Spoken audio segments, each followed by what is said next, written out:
আসসালামু আলাইকুম রহমতুল্লাহি ওয়া বারাকাতুহু। তিন নম্বর আরেকটা বিষয়ের সাথে জড়িত আছে কবিতা, কসিদা। নবী সাল্লাল্লাহু আলাইহি ওয়াসাল্লামের প্রশংসায় কবিতা বলা এটা ভালো কাজ, যদি সেই কবিতার মধ্যে শিরক না থাকে। নবী সাল্লাল্লাহু আলাইহি ওয়াসাল্লামের নামে কবিতা বলা এটা ভালো কাজ। হাসান ইবনে সাবিত রাদিয়াল্লাহু তাআলা আনহু নবী সাল্লাল্লাহু আলাইহি ওয়াসাল্লামের নামে, নবী সাল্লাল্লাহু আলাইহি ওয়াসাল্লামের প্রশংসায় অনেক কবিতা রচনা করছেন। তারপরে কাব ইবনে জুহাইর রাদিয়াল্লাহু তাআলা আনহু নবী সাল্লাল্লাহু আলাইহি ওয়াসাল্লামের প্রশংসায় অনেকগুলো কবিতা রচনা করছেন। তারপরে শরফুদ্দিন বুইসিরি রাহিমাহুল্লাহ তিনি নবী সাল্লাল্লাহু আলাইহি ওয়াসাল্লামের প্রশংসায় অনেকগুলো কবিতা রচনা করছেন। নবী সাল্লাল্লাহু আলাইহি ওয়াসাল্লামের প্রশংসায় কবিতা লিখতে পারেন, কবিতা রচনা করতে পারেন, কবিতা আবৃত্তি করতে পারেন, কিন্তু সেটা দরুদ সালাম না। দরুদ সালাম এক জিনিস, কবিতা ভিন্ন জিনিস। কবিতা ইবাদত না। আপনি নবী সাল্লাল্লাহু আলাইহি ওয়াসাল্লামের মহব্বতে কবিতা আবৃত্তি করবেন, এটা ভালো জিনিস, এটা আপনি যে কোনো সময় যে কোনো জায়গায় করতে পারেন, কিন্তু এটাকে ইবাদত বানানো যাবে না, এটাকে দরুদ সালাম বানানো যাবে না। কিন্তু আমাদের দেশের আমরা নিজেরা এই পার্থক্যগুলো না বোঝার কারণে কিছুক্ষণ কবিতা গায়, কবিতারে মানুষ মনে করে দরুদ।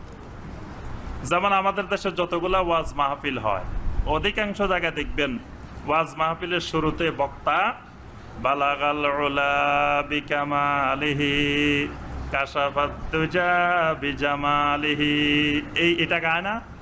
এটা কি দরুদ না কবিতা? এটা কবিতা, শেখ সাদী রহমতুল্লাহ আলাইহির কবিতা। তো কবিতা কি আর দরুদ কি এক জিনিস?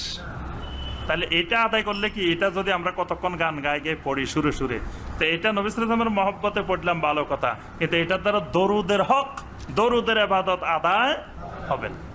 এটা বুঝতে হবে। অনেকে এটা বুঝে না, দরুদ আর কবিতা বুঝে না। কবিতা এক জিনিস, দরুদ আরেক জিনিস, মিলাদ আরেক জিনিস। এই তিনটা বুঝতে হবে। নবী সাল্লাল্লাহু আলাইহি ওয়াসাল্লামের উপরে দরুদ পেশ করলে আপনাকে বলা হয়েছে আল্লাহ পাক 10 বার রহমত নাজিল করবেন। নবী সাল্লাল্লাহু আলাইহি ওয়াসাল্লামের সাথে বন্ধুত্ব ঘনিষ্ঠ হবে। নবী সাল্লাল্লাহু আলাইহি ওয়াসাল্লামের উপরে দরুদের আরো অসংখ্য ফজিলত, কিন্তু নবী সাল্লাল্লাহু আলাইহি ওয়াসাল্লামের উপরে কবিতা পাঠ করলে 10 বার রহমত নাজিল হবে, এই কথা নবী সাল্লাল্লাহু আলাইহি ওয়াসাল্লাম বলছেন। আপনি কবিতা 1000 বার পড়েন, একটা সওয়াব হবে না বলা যাবে না, সেটা কবিতার সওয়াব হবে। কিন্তু নবী সাল্লাল্লাহু আলাইহি ওয়াসাল্লামের উপরে দরুদ যেটা, সালাত সালাম যেটা, সেটা আপনি একবার পড়েন সাল্লাল্লাহু আলাইহি আশরা, 10 বার আপনার উপরে রহমত নাজিল হবে। কিন্তু কবিতা পড়লে এই ফজিলত পাওয়া যাবে না। সেটা কবিতার ফজিলত নবী সাল্লাল্লাহু আলাইহি ওয়াসাল্লামের মহব্বতে আমি পড়লাম, সেটা আলাদা জিনিস।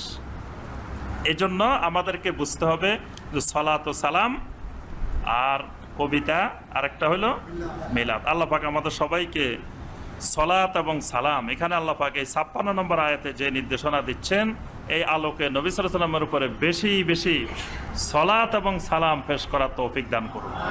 এবং যেই সালাত এবং সালাম নবী সাল্লাল্লাহু আলাইহি ওয়াসাল্লাম শিক্ষা দিয়েছেন, সাহাবায়ে কেরাম রাদওয়ানুল্লাহি তাআলা আলাইহিম আজমাইন নবী সাল্লাল্লাহু আলাইহি ওয়াসাল্লামের উপরে যে সালাত আর সালাম পেশ করেছেন, সেটাই আমাদেরকে আমল করার আল্লাহ পাক তৌফিক দান করুন।